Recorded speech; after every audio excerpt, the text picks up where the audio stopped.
Rolled equity is partial ownership that the selling party maintains after closing. For example, let's say that John Doe is selling his company worth $20 million. Rather than receiving $20 million of cash proceeds, John prefers to receive $18 million in cash and maintain ownership in his company equal to the other $2 million. So, John has $2 million of rolled equity. If the buyer is funding the purchase entirely with equity, then John's $2 million of rolled equity equals 10% of post-closing ownership. If the purchase is funded with equal parts debt and equity, then John's $2 million of rolled equity equals 20% of post-closing ownership.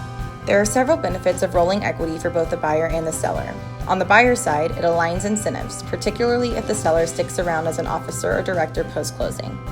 For the seller, it allows them to participate in the company's future growth and provides the potential for a second liquidity event alongside the buyer once the company has grown. Additionally, rolling equity allows the seller to invest the sale proceeds in a familiar investment vehicle, rather than completely in other investments such as the stock market or real estate. The tax treatment of rolled equity can also be favorable for the seller, depending on the legal structure of the company and the transaction. We will discuss the different tax treatment options in our next video. Whether or not to roll equity and the appropriate amount are important topics to think through early in the transaction process. Reach out to Montage Partners with any questions and explore our website for more topics related to selling your business.